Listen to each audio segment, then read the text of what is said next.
All right.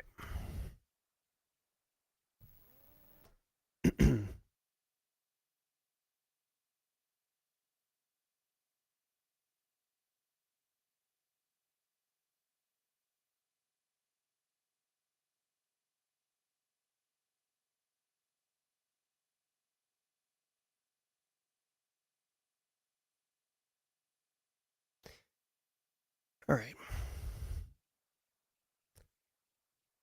I love that any role in, oh, I don't know. I love that any role can transition from where it is into cybersecurity. And one role that you may not suspect is the K through 12 teacher. Now, in the United States, K through 12 teachers are pivoting out into all sorts of different industries. But Jonathan Nelson went from being a K through 12 teacher into becoming a cybersecurity engineer. And today we're going to be talking to him to oh my. All right, Jonathan, you get to watch how the sausage is made. All right. I love that any role can pivot into cybersecurity. And one of the roles that absolutely can do it is a K through 12 teacher. Today, I'm wicked excited to be sharing with you Jonathan Nelson's story as he went from K through 12 teacher into becoming a cybersecurity engineer. He's going to be sharing with us exactly why he wanted to transition from teaching into cybersecurity, the challenges that he encountered on his path to get into cyber, what skills he got from teaching that were instantly transferable into his role in the industry, and what lessons learned Jonathan will share with you so you can go from teaching to cyber as fast as possible. Let's get into it. Glad to be here today. Hold on one second. I didn't have you on stream yet. Hey, everyone. Glad to be here today. Looking forward to chatting about my transition to the cybersecurity field. Absolutely. So, Jonathan, thank you so much for your time. First question, why did you want to make the transition from K through 12 teacher, I think it was 8th grade, right, into becoming a cybersecurity engineer? First, let me start off by saying that, I loved working with the kids and seeing that spark when they learn something, when you finally get something to click. I think a lot of teachers that hesitate to make that leap, part of it is that guilt of leaving those kids. But you got to make sure you're taking care of yourself as well. I noticed, I guess it was a little bit right before COVID kind of hit back in 2020, where I kind of hit a groove in teaching where I wasn't really learning new things. I was kind of good at what I did. And so just every day kind of started to repeat itself. And one of my favorite things in life is to like learn new things and engage myself. And I felt like I was missing that spark. So and I've always kind of played around with tech. So I wanted to make that leap so that I could force myself into a position where I'd have to learn something new just about every day. And that's been true so far. Yeah, that is interesting. Career stagnation, not feeling challenged. I could certainly see that as a motivation, and 100% right. Cybersecurity will never get stale. That's part of the gig is that you have to constantly stay up. So you make the decision. You're gonna go from teaching into cybersecurity. What challenges did you encounter along that path? First and foremost, imposter syndrome is a killer. For a while, I held back because it just didn't think it was something I could do. So, I had to get that confidence in myself to make that leap. And then secondly, making that transition, it is a ton of information and knowledge that you've got to absorb and be able to take in to comprehend what you're going to do. Um, and then, the other thing you got to realize is, you know, while cybersecurity is the goal of what a lot of people want to do, a lot of times it's not going to be a straight path. So, like, I had to do a little bit of help desk for a while just to get that IT experience and, start networking with people. Yeah, absolutely. The help desk is a common first step in kind of making that pivot. I love that you said it wasn't a straight line. A lot of people just see it and think that oh, that's how you do that. That's very successful, like lucky him. And it's like, no, actually, it was a lot of work and it was a squirgly path, right? Right, right. kind of going all over the place just to get to the place you want to go, like Billy from Family Circus. That's right. And I love that you mentioned networking. Can you just spend a minute and talk about what the value was of networking in your career journey? Yeah, so I had three primary places of networking. Locally, you can look for clubs and groups that get together and just chat about cybersecurity and trends and things like that. And those are good for finding other people that already work in jobs around you so that you can maybe get a foot in the door with them if they like you.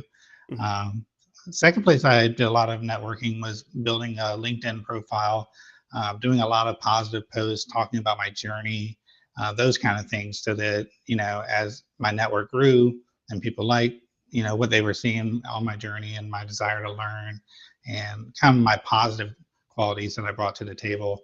I regularly get messages from recruiters, probably 2 to 3 messages a day. And then the last place I really networked was with the school that I went back for a degree so that I could be more knowledgeable. They had a Discord server with a couple thousand people on it. And we talked a lot about cybersecurity and just kind of different things that they were seeing out there as well. So that that's it's key for trying to get into cybersecurity, because really it's all about who you know at the end of the day, because they want to know that they can trust you coming in. Yeah. Yeah, absolutely. I actually think I am streaming this live too, Jonathan. So, spoiler alert for those who are watching. I genuinely apologize, Jonathan. These are typically offline recordings, but if you're comfortable with that, we can Oh continue yeah, or I that's can fine. end this. Okay. So yeah, for those who are watching right now, this is a produced video recording that I'm doing right now with Jonathan, K through 12 teacher into information security. So you're getting to see how the sausage is made. So, all right, let's get back into the talk here, Jonathan. Um, Networking is super valuable. I do want to remind everybody, if you're looking for a community to join, Jonathan mentioned Discord server for his school. That's absolutely a good one. But if you don't have one off the top of your head, consider joining the Simply Cyber Discord server. I'll put a link in the description below. Great community, very inclusive, very supportive folks over there all the time, sharing information, and it's a great cybersecurity community, great way to network. So, Jonathan, I want to take it to transferable skills. So, a lot of people may think like, oh, I've got to completely start over being a switching from teaching into cybersecurity. But what kind of skills did you find were transferable into the industry? Yeah, great question. Well, number one, people skills. I mean, I'm gonna be honest. A lot of the people that you're ending up having to support are going to be very similar to the students that you had to teach at one point. A lot of them don't have appropriate behaviors, and you've got to be able to keep your calm and uh, kind of make people feel special, which is something teachers do on a daily basis. Mm-hmm. A couple other things. Teachers are frequently asked to, out of drop of a hat, to take in an immense amount of knowledge and then tell other people how to do it. Mm-hmm. I mean, I can't even tell you the number of times I've seen like a history teacher have to suddenly go and pick up a math class because that teacher is out for the month. So we're able to pivot very naturally, which is something that you see quite often in cybersecurity. Another thing is, we can take a workload that's just enormous and make it manageable, Mm-hmm. which is a quality thing to do in this field. And, I find that people are often impressed with the amount of work that I'm able to take on and handle. Um, and teachers also have a skill that I'm not really sure can be taught even. It's just something that we have naturally, but the ability to take a problem and troubleshoot it and come up with creative or outside of the box answers for people. Because I'm sure, as you've seen, many of the problems that we face today, if you're using the same one over and over, you're going to be, susceptible to threats. Absolutely. And I would also think, I was not a teacher, but I would think, you do, well, I guess I do teach at a college, but you have to plan out a curriculum, a project plan with learning objectives and really structure out what a course is going to look like or what the educational model looks like. So I would think a lot of that kind of planning and structure skill set would transfer nicely into a cybersecurity role as well. Oh yeah, like one of the things that I've been doing a good bit is as I learn things, the way I learn is by documenting them, Hmm. and I'm a very thorough documentarian, and it kind of has helped others that have come on board after me as I share that information. And then obviously the skills I've had from teaching. Um, I don't know if you've noticed, but a lot of times in IT, um, in general, people have a lack of ability to understand that others may not know the steps to get to Hmm. the objective. And I've always assumed never just think that someone has that knowledge ahead of time. And so, that ground up ability so that when I teach someone how to do something, they really do walk away with the knowledge of how to do that and why we do that. Oh, I love it. That's awesome. So let me ask you this, Jonathan. There's definitely going to be some K through 12 teachers watching this right now that say, all right, I've been on the fence about it. I'm ready to make the move to cybersecurity. What kind of lessons learned looking back can you share with them? What would you have done differently on your journey from teacher to cybersecurity professional? Um, I don't know that I would have done anything differently. I feel like I took a really good path. So first, I went to Western Governors University, which is a competency-based school that allows you to work at your own pace. Um, and I just threw everything I had into that program. And it's a great program because you end up with a ton of industry certs. Like, they start you from basics and all the way up to having the skills that you need in these jobs. You get the A plus, Net plus, Security plus, all those great things. But from before I started that, the very first thing I do with anything I take on, honestly, is I set up a plan with realistic goals and objectives of how I'm going to achieve those goals along the way. And then I make sure that I'm banking the appropriate amount of time. But you've got to be very thorough in that process, or you're going to leave yourself opening for setbacks that you can't handle. Um, and then you know the networking was just critical. If you don't do that, you're going to have a hard time getting into cybersecurity. I would say the only thing I wish is that I had jumped on that sooner. And I also wish I had jumped on using TryHackMe sooner, because that's also a great platform for learning the skills you need. I love it. Yeah, like as I'm wearing a Try Hack Me Advent of Cyber shirt right now. Great reference, Jonathan, and 100% agree. I hear it time and time again that networking is so vitally important. Wish I had done it sooner. That's definitely a key takeaway for anybody who's watching this. Networking within the community is huge. I know WGU does have a great cybersecurity Discord server. It is restricted to WGU students exclusively. I've spoken to WGU, or I've spoken to students of WGU many times, and tried to get onto the server afterwards for follow up conversations, but been unable to. But very cool. Jonathan, I really want to say thank you. I appreciate you sharing your story, helping other teachers make this pivot into cybersecurity.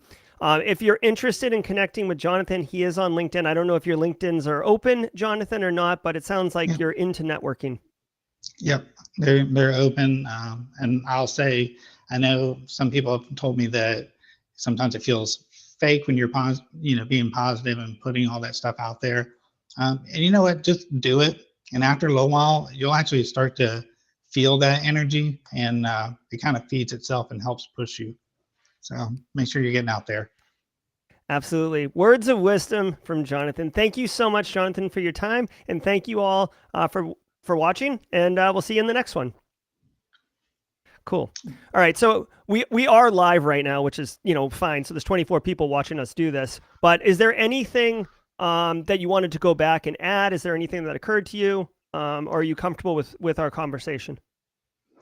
Um, I would just say, really, when you're going through that transition, be kind to yourself. A lot of times we're our worst critic and we think we're not good enough. Just keep pushing forward. It is going to be, challenging as part of, honestly, the allure of it.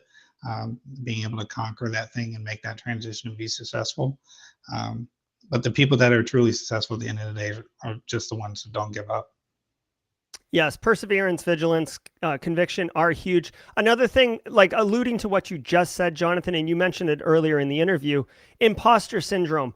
Like, I got to tell you guys right now, I've been working in this industry 20 years. There's a ton of things in the industry that I don't know, right? So it's not you're never going to know it all, right? So just accept that, work on what you can work on, get good at what you can get good at, keep grinding, and persevere and stick to it. Yeah, the nice thing with it is when you find out that you just don't know something, you can go learn it. You Mm-hmm. can get better at it. It just takes time and practice. Yep. Or ask your network, right? There's probably someone in your Right? network who might know something or guide you to a particular tool, tutorial, labs, resource, etc. Oh, yeah, definitely. All right. Well, thank you, Jonathan. Anything else that you want to share? Because I'm going to have him splice that into the conversation earlier in the conversation. So, No, just thank you for having me. I'm glad you're doing this series, and I think it'll help some of the teachers that are on the fence. oh, I love it. All right, Randoc Gaming with the super chat. Like, what? Did we just become best friends? I just, since we're live, like Randoc Gaming gave $5 for a cup of coffee for what we're doing here today. Just so you know, Shane, I mean Jonathan, like this is not part of the interview, but since they're here, I just want to quickly do this. Junior asked, what degree did you take at WGU? So I went for the cybersecurity and information assurance. At first, I got the bachelor's there, and it is a program where you can accelerate through. But I'll be honest with you, I did accelerate, but I put everything I had into it. I mean, I would teach from about 7 to 3 every day. So I was getting up at 3:30, 4 a.m. every day to study before school, and then when I got home, I would just pretty much study until I went to bed around 11 or so. Um, I am able to. I was a dry sponge, let's put it that way. So I was able to soak in a lot of water and go through that program. But that Discord server really is great for resources for studying, and helps point you in the right direction a lot of times. Yeah, absolutely. Good people. I mean, that's the one thing I tell people, and I'm talking to chat now too, as well as Jonathan, although Jonathan probably already knows this. Like, there are lots of Discord servers out there for the cybersecurity community. So if you join one and you ask a question and someone makes fun of you, or you're getting kind of toxic vibes, don't settle for that. Just leave that server and go to another one. There's plenty of good cybersecurity Discord servers. You do not need to accept toxicity because you need to network, because you need a community. I don't know if you experienced any of that, but there are some servers that are very like toxic. I've been very lucky, especially I ask tons of dumb questions. You can ask anyone that knows me. I feel like if you don't know it, then don't sit there and pretend like you don't, which I have seen is kind of common in this industry. People are afraid that they will get that attack. But I would say my general experience has been very positive. When you ask people questions, they're very willing to help out. And some people have asked even if I want to do a call and go through stuff. So, which is crazy that they're willing to just donate their time like that. Yeah, it's awesome. And then you get to meet them, at cons and stuff like that. And it's definitely fun. BSEC saying the only dumb question is one that's not asked. That's right. Definitely Very true. a true one. Junior saying BS in cyber, info assurance, cyber ops, looking to go back to school for a computer science degree at WGU. Nice. Let's see, Randoc saying community always gives great feedback, always kind and understanding, makes me want to be a part of it even more. That's right. Yeah, again, it's so true. It's so cool. I mean, even this conversation we're having right now that will be recorded and produced and cleaned up for the Simply Cyber channel. I'm not even sure. Like, Jonathan, how did this happen? Did I reach out on LinkedIn and just say, is anybody a school teacher to cyber? I actually commented on your post about it. Somebody in the Discord server said that knows me was like, "Hey, I saw this post and I thought you would be a good fit for it." So, I'm glad they did because it's been a good conversation. Yeah, exactly. And this is like like sometimes it's really difficult to explain to someone the impact and value of networking if they haven't done it, because it's not like, oh, you network and then you have 3 apples in your hands. Like it's not a very transactional thing. It's a much more of a vibey thing, and the way it manifests is different every time. So I'm super pumped that you did reach out. All right. There's no more questions in chat, Jonathan. So definitely appreciate you being here. Hopefully this recording will be produced and put together to publish probably in 2 weeks, right? So I've got next week already lined up with heavy equipment operator to cyber, but 2 weeks from now, there'll be enough time to edit it. And if you want, I can make it available to you before it releases so you can review it. And if you have any concerns or whatever, we can address that if you would like. I always extend that to my guests. I think I'm fine. Just, shoot me the link once it's live. Okay. Not like this kind of live, but the other kind. No. Yeah. I typically do it at a 9 a.m. on like a Friday, like right after my daily. I do like a morning threat briefing from 8 to 8:45 every day. So I typically try to do it at 9. That way, the people who are at the threat briefing, we can kind of like go over and watch the premiere together. Yeah. So cool. All right. Well, thanks, chat, for the impromptu, unexpected. Like I don't know if you can see it, Jonathan, but like this video is called Wireless DeAuth and More Hands-on Demo and Lab, because I did a wireless demo a couple weeks ago or something. Just like I wanted to do it, so I set it up, and I accidentally went in the wrong place in my studio. So people are tuning in, thinking that it's a wireless DeAuth demo, and it's me and you talking. So it's been fun. Hey, the more the merrier, right? Exactly. So cool. All right, Jonathan. Thanks so much. I'll DM you on LinkedIn with things that are going on, and we'll have a good one. I'll probably I always I make a thumbnail for this. I'll just send it to you just for, so you can see what it looks like and everything like that. It'll be fun. Okay. I think you ended up with another question in there. Oh, Elizabeth here? Yeah. Let's see. Hey, Elizabeth. Or hey, Beth. What if you're not good at networking? I have no idea how to reach out to anyone at my college that I got my CS degree, for example. Well, Jonathan, I'll let you respond first, and then I'll respond. So first, I would Google to see if your college that you went to has a Discord server for alumni or even current students. And I'll be honest with you, nobody starts off good at networking. It's definitely a skill that you have to build and craft over time. One of the good things to do is to follow a lot of the cybersecurity influencers here and on LinkedIn, and start kind of looking at their content and what they're posting and the ways they're interacting and engaging with people. It's hard, and I know that we often don't like to sell ourselves, but that's a big part of it. Just make a post like, I'm studying for the Security Plus, and I just learned this cool thing with biometrics and why people hesitate with retina scanning and things like that. If you show that you're not only working towards it, but invested in that material and that it kind of excites you, that is what will help your networking, because people will kind of flock to that. I agree 100%. Like, don't, here's the thing. She says it's definitely hard. Beth, I would say, don't look at how other people are networking and think that you have to conform to that style or technique or whatever it is. You have to do something that's comfortable for you. Obviously, you're studying, either you're in cyber or you're studying and wanting to get in cyber. What I would say is, much like Jonathan said, like, join a Discord server, like the Simply Cyber one, if you want, Beth. Like that's one that I know about, obviously, because I run it. And if you do ! Discord in chat right now, Beth, you'll get a link to it. But here's the thing: you don't have to like come in and like kick a hole in the wall and like Kool-Aid man yourself into the Discord server. Like, come on in, introduce yourself, kind of say what you're doing. Like, oh, hey, I'm Beth. I work in finance, and I'm looking to move over into cyber. Excited to be here. People will say, hi, Beth. you know, and then you could say, I'm studying for Sec Plus. Anyone else studying for Sec Plus? Oh, I just got my Sec Plus cert. Like, you know, people will be like, oh, that's cool. Like, what's your next challenge? What are you looking to do?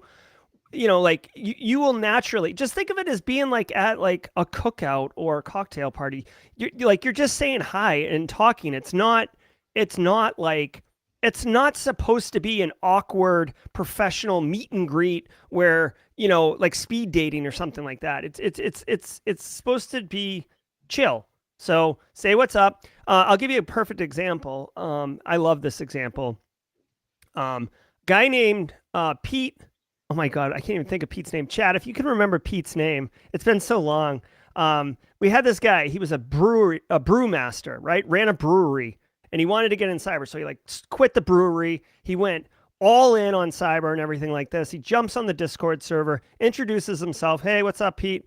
It's killing me. I can't remember his last name right now. And he said, hey, Jerry, I want to learn Python. Okay, I think learning Python is going to help me. Will you start a channel on the Discord server called like Learning Coding 101 or Learning Python 101? And I will commit to putting one challenge a day, like a basic Python challenge a day, into that channel. And I will solve that challenge. And if anyone else wants to solve it, we could start doing that. And, you know, it didn't get huge, but he announced in the general chat, like, oh, hey, like I'm going to start doing this. If anyone wants to learn Python, this is a fun way to do it together. And he started doing it, and a bunch of people did it. And now he knows Python, because that was like a year and a half, 2 years ago. And he knows Python, and he's also helped a lot of people, which is really the power of networking, is delivering value to others, not taking from others. And he made a network of friends, basically, that were going through the same journey as him, specifically about learning Python. And maybe they were trying to become engineers or GRC analysts or, you know, whatever. But now he has that network of people, and they're off doing their own things, but they still, you know, stay in contact and stuff like that. So you see what I'm saying? It's like, you can't think of like, okay, like what's the recipe? Do this, I get this. It's much more organic. That's what I would say about that.